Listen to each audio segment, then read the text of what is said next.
Okay. Welcome to Bible study. Here we go. All right, we're live. Let's begin with prayer. Lord God, we give you thanks for gathering us together around your word. And we ask you, Lord, to be present with us, to open our hearts and our minds. We also ask you, Lord, that you'd be with Eileen Reese tonight and with her family as she draws very near to death. This we ask in your holy name. Amen. All right. Yeah, Eileen is 90, what is she, 93? That's what's, I don't, 92? 92, yeah. see, if you go to this church, And you're going she, to live long. she took a bad turn for the worse yesterday, I guess. Was that right, Mary? Yeah. So all of a sudden, kind of out of the blue, It's very true. doing pretty well. It's unreal. So let's look at where we are. We're talking about Uzzah, and we did Uzzah last week. We read the account of where Uzzah touches the ark. That God said, "Don't touch the ark," and Uzzah died. And one of the things that we talked about the fact that number one, God doesn't need our help. So when God says, "Don't worry about it, I'll take care of it," He really means, "Don't worry about it, I'll take care of it." That's great, Pastor. And the second one is that when God seems impractical, we still have to follow His law. We don't follow His law until it becomes impractical or inconvenient. We follow His law, period. And there are consequences for not following His law. So today we're going to go back and find out where that law came from. And let's look at Exodus 25 to start with. Exodus 25, beginning at verse 12.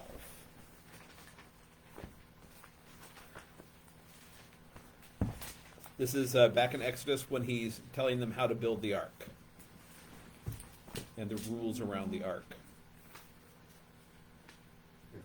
Exodus 25, verse 12.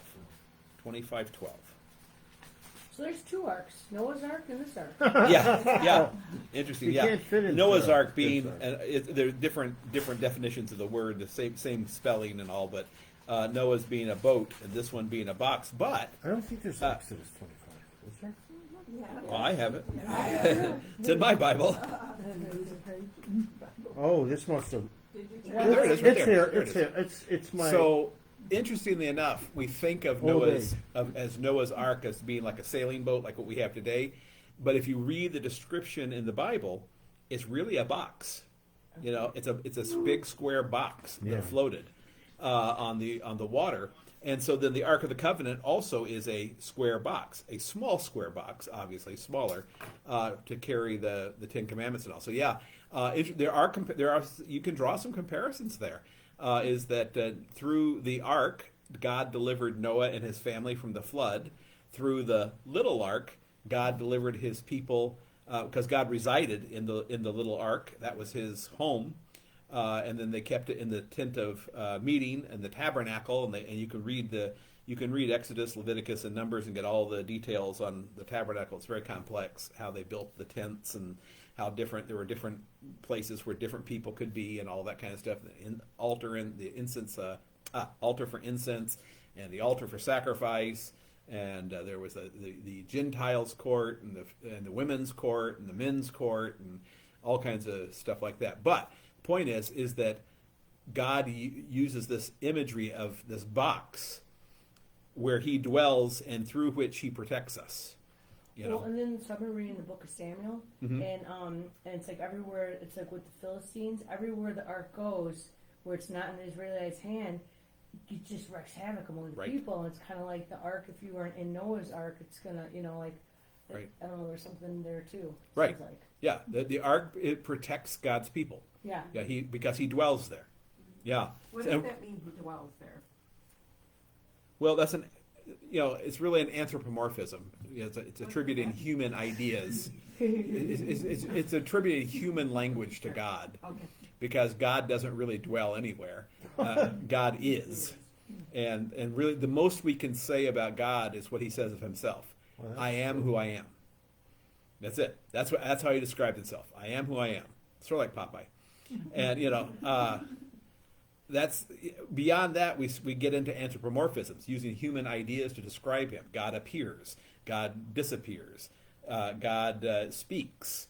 God, all of those are human ideas that really don't apply to God, but we do the best we can to try to describe him. So when we say God dwells someplace, like we would say God dwells at our altar, that's why we bow, because the bread and the wine, that is the body and blood of Christ, sits on that altar. Now, does God dwell only on our altar? No, he dwells all over. In fact, there is no place where God is not. Okay, God fills all space. So to say God dwells one place and not another is ridiculous, because God dwells everywhere. But when God promises his special presence in a certain place, then we talk about God dwelling there. So God has promised us that he is sacramentally present in the bread and the wine, okay, at Holy Communion. That his very body and blood that hung from the cross is present there in a sacramental way, which doesn't mean, and when I say sacramental, I don't mean make-believe. I mean in a physical way that we can't identify. We cannot scientifically say, here are the molecules that make up God's body and blood, here are the molecules that make up the bread and the wine. But we believe him, which we're going to get into. Actually, that's a couple lessons down, but we'll get into how could God do these amazing things, which is always funny to me, because particularly liberal theologians don't like God to do miracles. They like to be able to explain everything, and that started way back with the German continental theologians back in the 1700s and the 1800s. But he does things that we can't explain. And sometimes we just have to receive that by faith and say, it's God. I don't know how he does it. Okay? But, back to Exodus 25, beginning at verse 12. God says, you shall cast 4 rings of gold for it, the ark is what he's talking about, and put them on its 4 feet, 2 rings on one side of it and 2 rings on the other side of it. You shall make poles of acacia wood and overlay them with gold. And you shall put the poles into the rings on the sides of the ark to carry the ark by them. The poles shall remain in the ark, rings of the ark. They shall not be taken out of it. Okay? So some pretty specific stuff here about how you're supposed to carry the ark, right? You're supposed to carry it on these particular poles. They're never to be taken out of it. And you can picture this box with these big, long poles on each side that men are able to carry on their shoulders, and they don't actually have to touch the ark. They carry the poles. They don't ever touch the ark. So 2 things here. First thing is, why did Uzzah reach out and touch the ark? It looks like it was going to fall. Why did it look like it was going to fall? I don't know. I don't remember. Because the oxen stumbled. Were they carrying it the way they were supposed to? No. No. Really? No. They weren't? They were drawing it on a cart with oxen. Yeah, they weren't carrying it the way they were supposed to. Oh. So when you don't do when you don't do things the way God tells you to do them, are there going to be problems? Always. Every single time. Okay, every single time. So when we look at all of the lamentations that human beings have brought on themselves over the last 3,000 or 4,000 years, it's always because someone somewhere decided, there's a better way to do this. I know God says this, but I can't tell you how many times I've heard that in my ministry. Well, yeah, Pastor, I know what God says, but, and then they explain to me why that's silly. Why there's better ways to do this, or better ways to think through this, or how that way was old and this way is new. That's always the favorite, is that, and it didn't start with the we like to blame the Z generation for everything, but the boomers were just as bad. Why did we have this huge surge in the weird contemporary music? And I'm not talking about the contemporary stuff that we see at Emmanuel and St. John. That's really good modern instrumentation of good liturgical music. I'm talking about when we went through this. If any of you who were paying attention in the 80s and the 90s, I remember one church I was down the street from us had a grunge mass. No way. Oh, I can't believe it. You know, How there many is Catholic churches? nothing. No, it was Lutheran, Missouri Synod. No, there's like Creed, the band Creed. They're considered grunge in the '90s. Yeah. Do you know the first mainstream Christian band of all time? Bet you don't know. You'll never guess. Every single song is Kansas? outside. No. You too.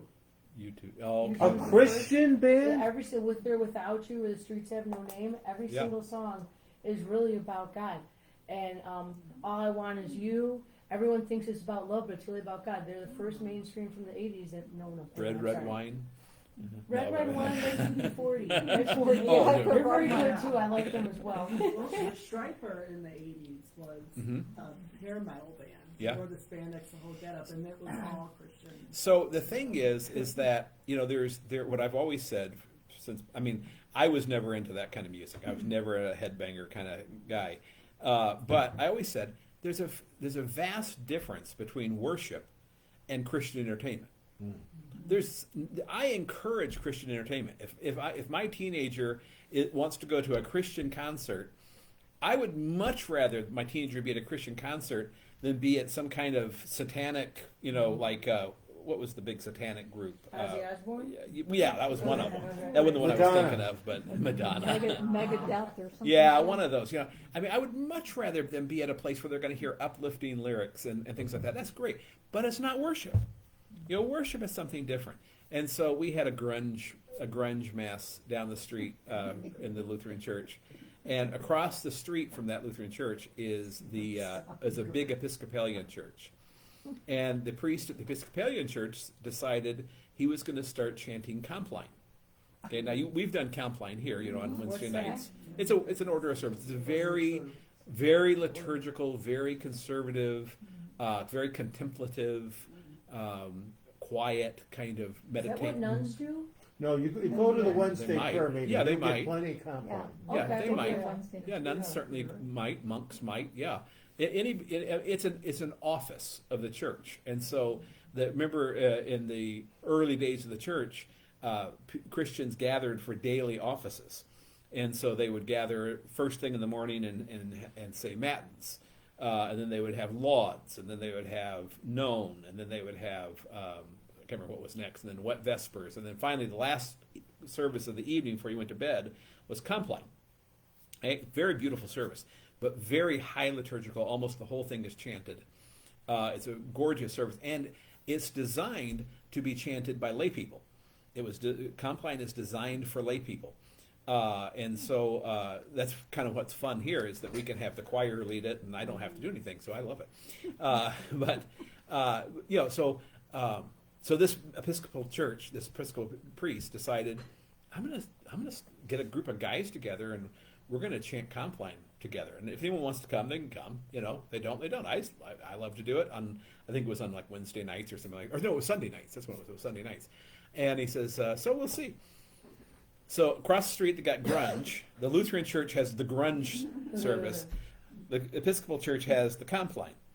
Guess which one grew? Compline. Yeah. All of a sudden, it grew and grew and grew. Pretty soon, a radio station told them they wanted to broadcast it because it was so beautiful. It was in a big cathedral, and so the sound was gorgeous. That they had, it started at 9 on Sunday night. You had to get there by 8 to have a seat. Otherwise, you were sitting in the aisles along the wall. There were so many people, and this was a big cathedral. This was not a small place. There must have been 700-800 people that would come every Sunday night for Compline. In the meantime, the grunge service got down to about 10 people, and they finally stopped. Okay? And so, what I've said is, clearly in that neighborhood, they were hungering for meaningful worship. They weren't hungering for entertainment. They could get it's a very wealthy part of Seattle, and they can get entertainment anywhere. There's nightclubs everywhere. They're right down near the theater district. I mean, you can get all the entertainment in the world, but worship, that was something new and innovative for these folks.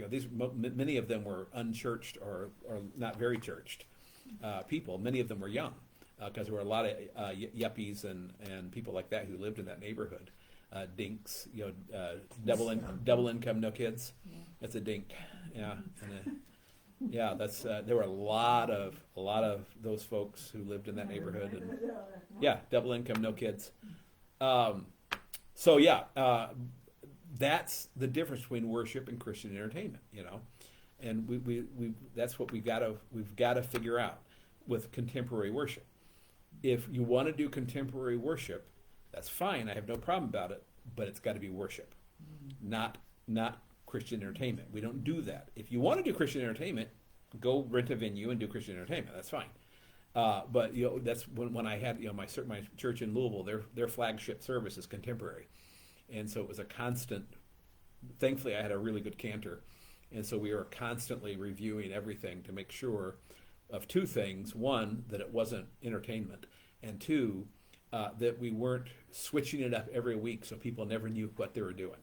Because that was one of the complaints we both had about contemporary worship, is it was switched every week, and you'd walk in every week and it'd be nothing familiar. You had no idea what you were doing. So we made sure that the liturgical order always stayed the same, and that pieces were changed seasonally, not weekly, and you know, things like we do here. But it's hard to do a confession that you don't know what you're confessing. Right. We used to have that here for a little while where I'm like, why am I saying this? Because it means nothing to me. Yeah, I need a Bible study on this confession before I can say it. Yeah, and they're supposed to pop in and start saying, I confess, Right. or I believe. Yeah, that's the things that set me afire, where Danya says I run amok, is when they change the words of the Lord's Prayer or the Creed. Don't mess with the Lord's Prayer and the Creed. Those are 2,000-year-old documents, more than 2,000 now, and we don't mess with those, especially the Lord's Prayer, because Jesus gave it to us, you know. So we don't do that. You just don't. Where was I going with this? Oh, God. Yeah, God. The other thing I want to say about is look at how they put this together. This was not something slipshod that somebody went and picked up at the local, Christian bookstore. I mean, this is amazing. The poles that they used to carry it were acacia wood, which was a very expensive, sought-after wood, covered in gold. And so anytime you think about the things we do in worship, the things we use in worship, always should be the absolute best we can do. Okay, whatever. I mean, and that's not true. I mean, the level of what's best is different for every congregation. Some congregations are very, very wealthy and can afford the gold and the jewels and whatnot. Some congregations are very poor and they can afford, some box that the farmer made. But whatever the best is that you can do. Actually, one of the most beautiful pieces of furniture we have in this building is the 1934 altar that's in the chapel. Right. And that was carved by members of this congregation because the old one burned in 1932 in the fire, and they couldn't afford to buy a new one. And so a group of men, I think it was 4 men, got together and carved that altar, and their signatures are on the bottom of it. I'm one of the few people on earth that's seen it, because in order to see it, you have to be able to move it. And it weighs about 800 pounds. Oh. It looks heavy. Yeah, Scott and I moved it. I can tell you, Scott and I were younger men in those days.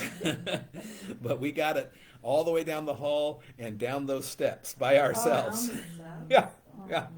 Lucky we didn't die. Back there. What? It was stuck back in the back here. Yeah. And that's one of the most beautiful. And see, that was, technically that was free. It didn't cost us anything, but it's one of the most beautiful pieces of furnishings we have. It was the best we had to offer at that time. I think that makes it more special. Yeah. I like it. I'm a big proponent of the people of the congregation giving their abilities in the congregation. So I loved it when Jen Hesse would give us, the bulletin covers when she was here.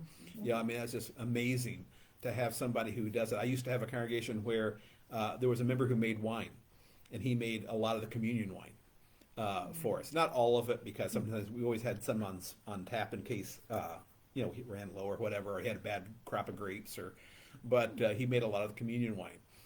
Judy and I have talked about, we have never done it, but we keep talking about having the kids make unleavened bread so that we can use unleavened bread. We did it at a retreat. Mm-hmm. It was fun. I just have to figure it out. It's fun for them to participate that way, particularly the high schoolers, because they receive communion. All of them receive communion, or most of them.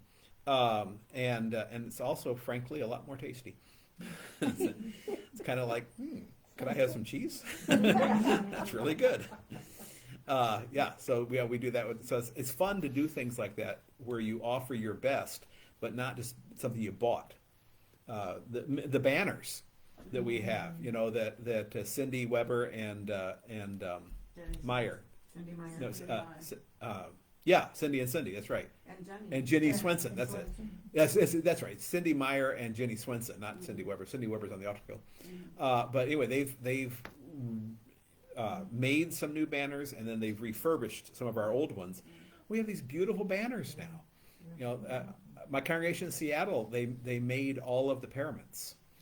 We had a lady there who was phenomenal with fabric, and so we sat down and we figured out what would be beautiful, and she sewed it, and we used that for years. I think they've gotten rid of them now because I told her when I said, now, she says, I want these to be very nice, but not too nice. I said, what do you mean not too nice? And she says, I want to be able to throw them away. She says, because I don't want them to be here for the next 50 years. And so I noticed online, I watched their service online, and they were gone. There's new ones there now. So she must have decided that it was time. Okay, let's look at Numbers 4:15.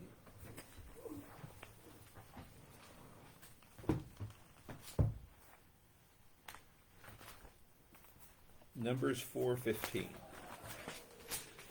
Oh, the B team must be on tonight. They Is must that be what that is? practicing. Yeah. And that level of noise has to be B team. Probably warming up. Okay, Numbers 4:15. And when Aaron and his sons have finished covering the sanctuary and all the furnishings of the sanctuary, as the camp sets out after that, the sons of Kohath shall come to carry these. Who's supposed to carry them? Sons of Kohath. Yeah, there's a family appointed to carry the ark. But they must not touch the holy things, lest they die. So God warned them right there. Yes! These are the things of the tent of meeting that the sons of Kohath are to carry. Okay? So God is so clear about how he wants the ark carried. He's so clear about what happens to a human being who touches it. He is absolutely patently clear, and yet, here we have Uzzah reaching out and touching, and you tell this to people, and everybody feels sorry for Uzzah. Poor guy, he was just trying to stop it from toppling over. David was just discombobulated. Yeah, we don't know. Was David mad at Uzzah or mad at God? We really don't know. I think it was mad at God. We don't know. Yeah, we don't know. It's just that David's wrath was kindled. We'd like to say that he was mad at Uzzah for being so stupid, but I don't know. Maybe he was upset with God too. I mean, that's fine. You can get upset with God. There's not a sin in being upset with God when you don't understand what he's done. So my question is God clear about all sexual perversions? Yes. No. Maybe Yes. not. Yes. I don't know. so. There could be some new thing. I There think could be so. some new thing. Yes, no, maybe not. I think you just joined the Baptist church. Yes, no, maybe not. All sexual, he's so clear about what he expects from human beings. What about who should receive the Lord's Supper? Wait, so I have a question. Where did the sexual perversion thing come from? I thought Okay, we're getting there. Okay. Stay with me. Stay with me. What about who should receive the Lord's Supper? Is he clear in 1 Corinthians 10 and 11? You have to believe About that who it's should receive the Lord's the Supper? body and blood. Absolutely. Read 1 Corinthians 10 and 11. You can't be like Is a he clear about Baptist. how one is saved? Yeah. Yeah. Yes. Why do we ever have any questions about these things? Why do any of us ever have questions about any of those things? What, That's Dave? the world. Yeah. What? Doesn't fit people's agenda.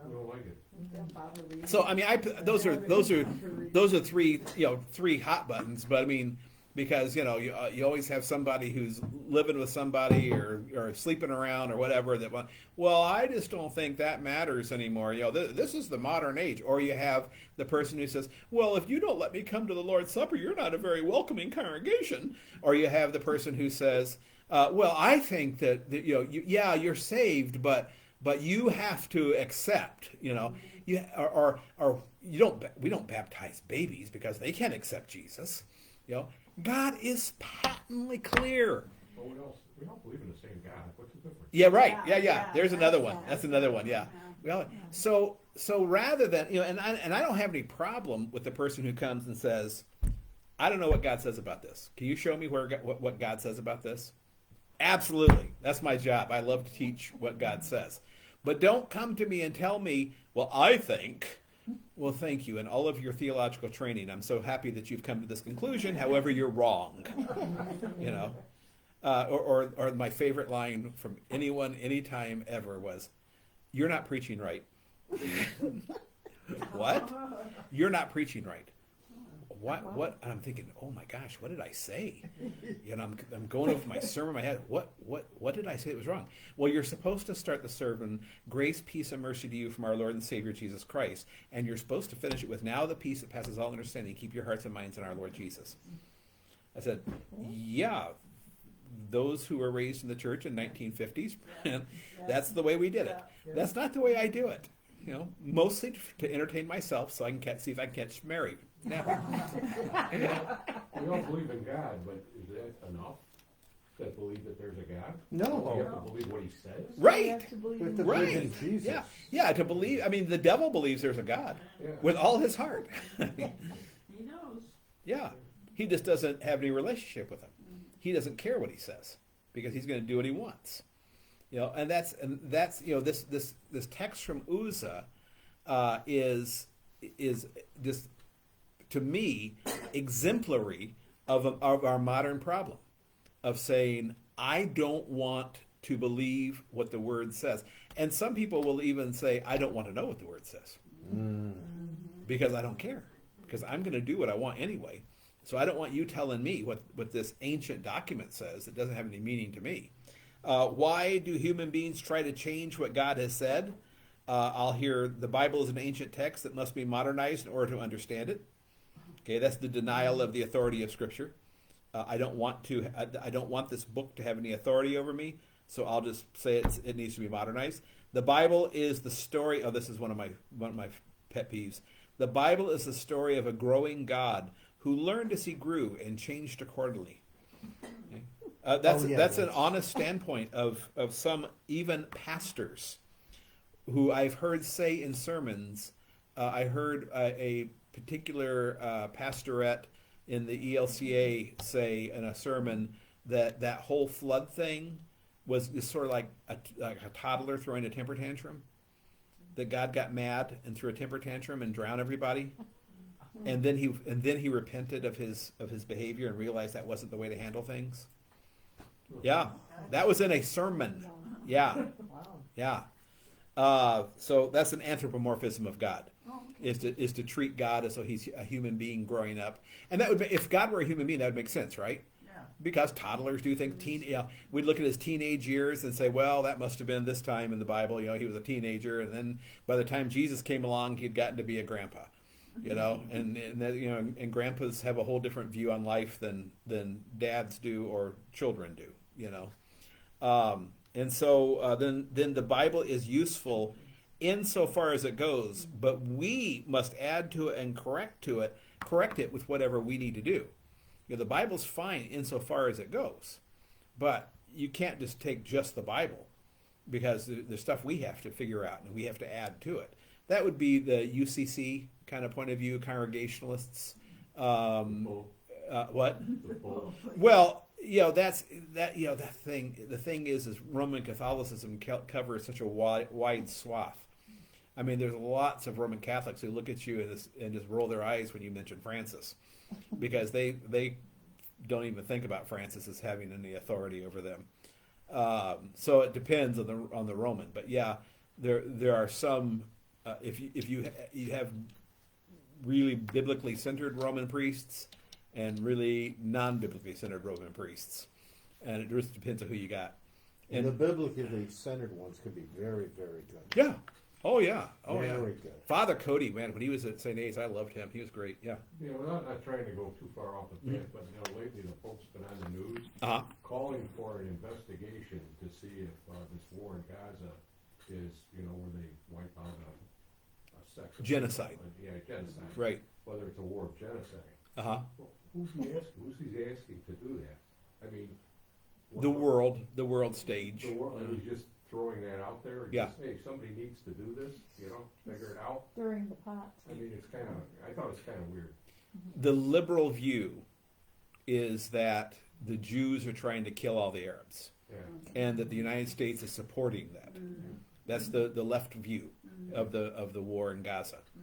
In general, I mean, I don't mean to paint every liberal with the same brush, but I mean that in general, and the conservative view, again, not painting everyone with the same brush, but is typically, no, the Jews were attacked by these Arabs and they retaliated. Okay, so I mean, that's the two sides of it. The Pope is far more left, and so he is leaning in favor of the Palestinians, and so he's raising that issue because he wants people to say, he's not going to come right out and say it, but he wants people to think about it and say, maybe this is genocide, where the Jews are trying to kill all the Arabs. I'm not saying there aren't Jews who would like to kill all the Arabs. Are the lefts for killing the Arabs or against it? Against it, they're defensive of the Arabs. But the Arabs will go and I'm kill not all saying, the Jews. I'm not saying that both sides doesn't have people who would like to kill the other side. That's obviously true. But you have to remember who started this battle. Right. It was the Palestinians who started this. Now they'll say, well, we've been oppressed all these years. And that started about the same time we had many people in this country talking about how the all violence, remember all the marches and violence and all this stuff. Well, that was just the voice of the oppressed. Oh boy. Remember Mayor, what's her name? The mayor that was before Johnson. Lightfoot. Mayor Lightfoot, when she said that the rioters were the voice of the oppressed until they got to her street, and then it became a problem. But that's what a lot of people were saying, is that this is the voice of the oppressed. And then the Palestinian attack came, and there was a lot of people saying, well, there you have it. If you oppress people long enough, that's what you're going to get. Now, the Jews and people who support the Jews would say, there's no one oppressed here. This is a divided territory. It's been divided for 50 years, and the Arabs have never been happy about it.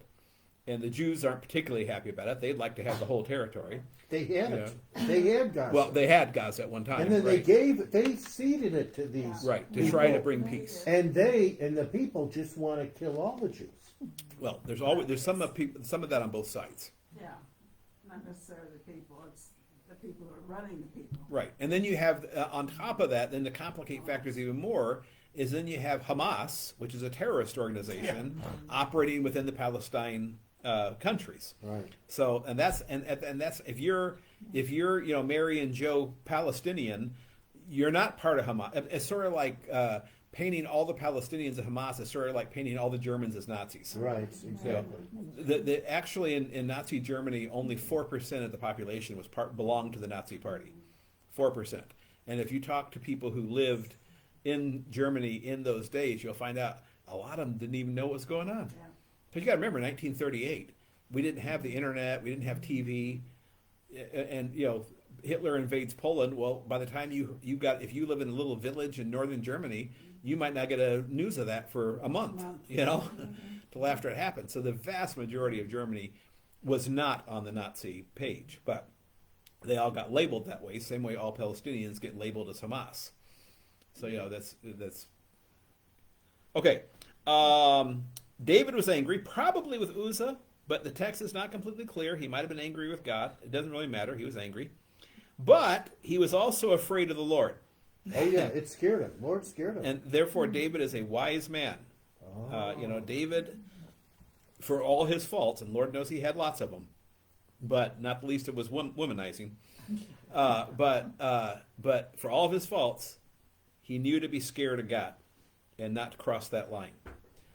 To me, that's sort of the fundamental of wisdom.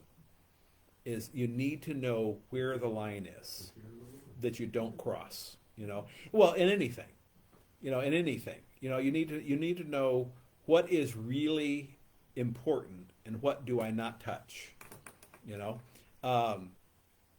the pastoral ministry, it's you learn that there's things in every congregation that you just don't touch. because it would be so upsetting to the congregation, even though it means nothing to you, that you approach it very carefully and very cautiously. I always make the joke that I tell every young pastor, the only thing you can change your first year in the congregation is the coffee. Because you can change the coffee, that's all right, but nothing else. And here, I didn't even change the coffee. I changed my coffee. We have good coffee in the office.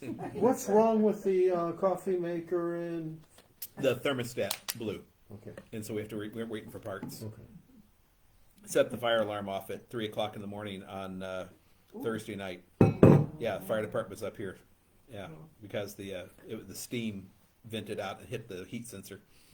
And our friends, the Villa Park Fire Department came again. And it wasn't Judy's fault for once, or Bert's or mine, because I think the time before last was Bert's and mine. So he took the ark. And this is really interesting. He took the ark to a place where a person of the tribe. Remember what was the name of the group that was supposed to? Yeah, the Kohath. He took a descendant of them. That's where he took the ark, so that until he could figure out what had happened. He didn't bring it into Jerusalem. He moved the ark into the care of one of the Kohaths, and they're to be however you say it, to be cared for. Okay, the point is, we need to think about the things of God because God takes it seriously. Yeah, we may or may not. But God takes it seriously. Yeah, all the word he takes here, everything he's told us. Yeah. We are not to change it, add to it, and twist it. Yeah. So, for instance, let me give you a modern example. I had, when I was in the Northwest, there was a DCE out there who took his kids on retreat and decided they were going to have communion. Well, number one, I, as a young conservative pastor, just about came unglued with a DCE consecrating the elements because they are not ordained. And they have no business consecrating the elements. There are very, as you know, and being here, there are very few things that I am possessive about. When the kids want to do worship on Sunday, I'm all for that. When they want to lead music, I'm all behind that. Women serve everywhere, men serve everywhere. Kids, I have a seventh grader distributing the elements on Sunday morning sometimes. I'm not possessive about everything except preaching and consecration. Mm-hmm. Those are the two things that only I am called to do. And I'm possessive about it because, for two reasons. One is because I hold the office. And it's not my office. It's your office. And you have called me, this is the second reason, you've called me to manage your office. Not anybody else. And so even with a guest preacher, I'm very cautious. You'll notice we don't have a lot of guest preachers here. Thank God. Because I don't know them. I don't know what they're going to say. I don't know. I have to have some kind of, or I want to have. I don't have to have, but I want to have some kind of relationship with them, so that I know what they're going to preach. Like Pastor Patelko was phenomenal. Of course I knew him for time I was a kid. Because really, yeah, he was. I mean, when I was in seminary. He was there at that time. He was the district president when I was at the seminary, and he was phenomenal. He was phenomenal then. He was the churchman of all churchmen. And then I went to seminary with Dean Patelko. He and I were in seminary together, so I knew him. And so and Dean preaches solid, good law gospel sermons. They're a little long, but they are solid law gospel sermons. And then when Bishop Patelko retired, then I was sort of at loose ends until I found Pastor Allen, and now we've got him, and he's fantastic. He's everything you want in a pastor, and so. But I'm very possessive of the pulpit. I don't turn it over to just anybody because of that, because it's my pulpit entrusted to me from you, and it's my office entrusted to me from God. And so that's why I'm very, so I take it very seriously. So anyway, we had this DCE that decided he was going to serve communion to the kids while they were on retreat. He decided that he was going to consecrate the elements. And he decided, kids don't like that wine and wafer stuff. We're going to do potato chips and Dr. Pepper. Oh my gosh. Yeah. So they have potato, which is by the way a bad mix anyway. I mean, just from a culinary point of view. You know. Wait a second, I just sinned again. Yeah, and so I talked to him and I said, why are you doing this? Well, I think it's important that the kids have communion. Oh, I think that's great. Bring one of your pastors along. They had 4 pastors at the church he went to. I said, bring one of your pastors along to consecrate and to lead, and for God's sake, use wafers and wine, or at the very least, use no. That's even worse. These are the kids. I don't care. Okay. I serve communion to a 5-year-old here. Mm-hmm. Yeah, I don't care. It's not. Wine is just the vehicle. It's the blood of Christ. Yeah. No, grape juice is even worse, and here's why. Because I have every church I've been to has used grape juice. When I got here, yeah, thank you. I've been working on that shot. Every church I ever went to used grape juice, and the problem with it is, it's sort of like wine, but it's not wine. And so if you tell people, oh yeah, this is the element through which we're giving you the Lord's Supper, then they're going to be like, well, if grape juice is good enough, then why not lemon juice, or why not orange juice, or why not apple juice? And there's where we get to Dr. Pepper. Exactly. So we always move away from grape juice to de-alcoholized wine, which still has 0.005% wine. But so I understand there are some people who say they have violent reactions to alcohol, and there's some people who say that they are horrendously addicted and they cannot touch it. To which I say, that's fine. Take communion in one kind. You just receive the bread. Have some of the Roman churches allowed the lady to have the wine? Oh yeah. Oh, They allow that now? I would say the majority of Roman churches have. Yeah, the lady has the wine now. They have a communion. It's called in both kinds. Oh my Yeah. gosh, I didn't know that. So there's nothing wrong with if for whatever reason that you can't tolerate or don't want to tolerate the wine. There's nothing wrong with receiving Holy Communion in one kind, just the wafer. That's fine. It's better to have both, but I never heard of that. yeah, communion in one kind. Yep. But I feel like when I was a kid, maybe I don't remember, when we were Catholic before I came here, Hmm. I feel like that's all we had though at our church. Just the I don't wafer. remember- Yeah, I don't remember. That's Right. all I really see Yeah, at that'd been Catholic what churches. back in the 30s. That's all I've seen in Catholic churches is the wafer. Well, you have pastors that drink the wine for the congregation. That's Oh, the that's idea. what Yeah. they did. That was, Priests and the did. reason was Now I remember. the Romans actually had a theological reason. Yeah. Was that because they believed that the blood of Christ was truly the blood of Christ. I mean, it was a good reason. They didn't want to risk spilling it, and so the priest received the wine for the whole congregation, and the congregation just received the bread. Okay, and Luther said, if you told young priests, if you spill the wine, then you get down on your hands and knees and you drink it up off the floor. Oh my Yeah. gosh. What are you Yeah. supposed to do? If you spill it, Yeah. tell God you're sorry and wipe it up. Yeah. I mean, what I happened a couple months ago. where Someone's- a little wine got spilled during Oh, communion. yeah. And everybody kind of looked, and you could see like everybody freeze. Nobody knew what Yeah. to do. Yeah. The only time I've had a major spill was when I was first starting out. My first congregation, about probably the 6th or 7th time I celebrated Holy Communion. And this congregation had a modern altar where they had a base and then about a 12-inch gap and then a long top that went across like this and tapered on the ends. So it was like a picture like a canoe, And it's in the Northwest, so it was very Native American looking, it was very cool. And I came around, I had the chalice in my hand, coming around to give it, and the sleeve of my robe caught the end of that altar and jerked my hand like that, and the wine went all over the altar. All over the altar. Did you look it up? And I thought to myself, I'm sitting there thinking, what do I do? Do I sit here and suck it out of the fabric? I mean, tell the congregation, talk among yourselves, I'm going to be sucking wine for a while? I don't know. No, I didn't. I just kept going, and the altar guild hated me for months, Oh, yeah. but they got over it. But it was, Were you the altar girl? No, I wasn't here. and their fair linen, which is the top cloth that goes on the altar, was Irish linen imported from Ireland. Not anymore. No, they got it out. They got it out. Yes, they did. The head of the altar guild was there that night. It was an evening service for some reason. I can't remember what it was, but she took it immediately and started working on it before it ever even dried, and they got it all out. But that fair linen cost $1,200, and that was back in 1990. I don't know what it would cost today. Hand woven Irish linen. It was amazingly beautiful. I mean, that church had gorgeous, gorgeous things. Solid, sterling silver communionware, and everything was beautiful.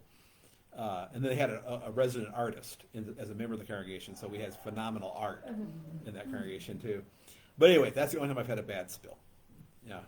Other than that, I've been pretty fortunate. The Lord has smiled upon me. Yeah, that I have never had a bad spill.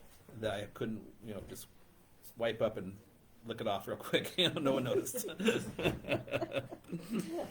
Okay. The things of God are taken seriously by God, so we should too. This overflows into our worship life as well. All the things that we have should be the absolute best that we can achieve. And worship particularly, and I'm so thankful for Mary, because Mary works so hard to make worship, not Mary Rinda works hard too, but when it comes to legal problems, then I'm thankful for that, Mary. But Mary Stalky works so hard at making everything come together.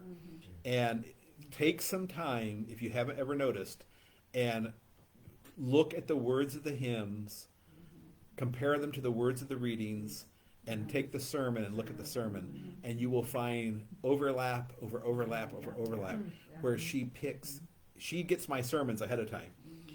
She gets them months ahead of time, and she reads my sermons and studies, and sometimes I'll get questions. She'll send me an email. She'll say, okay, this is what you said in the sermon. Are you going this direction or that direction? Because she knows that I tinker with it, the week of, and I'm always like, I don't know, do I have to choose right now? Yes, because I'm working on the service. Okay, well, I'll choose. I'll go this direction. But that's intentional that she spends so much time to make our worship hang together. And it's not something that people necessarily notice while they're doing it. When you notice it is when it's not there. When you go to a church where you just have a weekend organist who has a regular job and she's just paid to come in and play the music out of the book, then you notice it. Or you have a pastor who's a slob and doesn't pay any attention to stuff like that. Which, we're out there. Every profession has the slobs. Yeah. Yeah, I just want to say, I'm really grateful that three of you, I'll include Pastor Allen in this too. You guys are all on the same page. Yeah. And I'll tell you, Pastor Allen, I'll hear you or him say something, from the gospel or something. Right. And then I'll hear you say almost the exact same thing, Right. word for word. That's because I just copy whatever he says. Just the way you guys look at the Bible and the way you understand it and try to teach it. Yeah, You we have guys are on the same page. been very blessed here between Pastor Patelko and Pastor Allen. They just both melded so well, and Pastor Allen just slipped right into the void that Pastor Patelko left, and it was and he brings different gifts. He has there's some things that are different about the way he does things that are also wonderful. Is just different. So yeah, we're very fortunate. We have never had a cancer before. I like Mary. Oh really? Ever, no. Yeah, I don't know. So I think with Mary you can feel it. Yeah. It's like, you might not be aware of it, what you're saying, but there's just a feeling about it. when Yes. you're doing her worship. and that's a good way to put it. Yeah. Is it's more of a feeling that you get than something you can necessarily put your finger on. There are times when I'm preaching and I haven't looked at the service carefully, because she sends me the services. I always glance over them, but I don't have time to go word for word through every service every week. That's why she's here. But she sends them to me so that I can make any adjustments that I need to make, or if I see something that's going to be a problem or something like that. But there are times when I'm singing a hymn and I realize there's a quote from my sermon almost exact as the same as the hymn that she found a hymn that had a line in it that was almost an exact quote to my sermon. Just amazing. It's just moving. Yeah. Yeah, that's a good way to put She it. does that in choir too. She makes Right. us look up hymns, and then look up another hymn, and the words are like identical. Right. She's doing those two hymns during the service that week or something. But you know, I don't know if you all recognize it or not, but when you hear her doing her interludes and her preludes and stuff like that, she's got music buried in there that she's playing to help everybody get it in their ear for songs that are coming up that you might not be real familiar with. Yeah, she does that all the You time. know, if you pay attention to that, like sometimes I'll catch myself, her playing something that just seems like she just off the top of her head, and I'm singing along with it, you know, because she's got it buried in there, you know. And Right. Pick it out. Yeah, she intentionally picks all of her postlude, prelude, all the offertories, all those. She intentionally picks things that will, over time, teach you the tune, so that when she's ready to introduce the hymn, you already know the tune. You just don't know you tune. You know, there's so many times when she's picked a hymn, and I've thought, I've never even sung this hymn before. And there's not very many like that, but there's a few. And then when I play the tune, I'll say, oh yeah, I know that tune. Why do I know that tune? Well, because she's been playing it in the offertory or whatever for the last 6 weeks, you know. Yeah. And if you noticed Sunday, it made such a difference. That last hymn was pretty new for us. But she played the tune as the prelude. So by the time you got to the end of the service, you had heard the tune. You know, and she's also played it a couple times over the past few weeks for different things. She did it with that one African song too. Listen, God is calling. She was playing that during one of the interludes. Phenomenal hymn. I love that hymn. Yeah. That hymn is one that absolutely can crash and burn if it's not done well. You know, I've been in congregations where they've tried to do that and it just crashes and burns because it's a little complicated. I mean, even though it looks real simple, I mean, the music looks like, well, geez, a 5-year-old could play this. It's not quite as simple as it seems because it's African, and we're not used to the African mode of music. And there's another one. What's that one that you like so much that's Asian? That really young. It was like a 16-year-old girl wrote it. Yeah, it's an Asian piece. 542. And I never understood.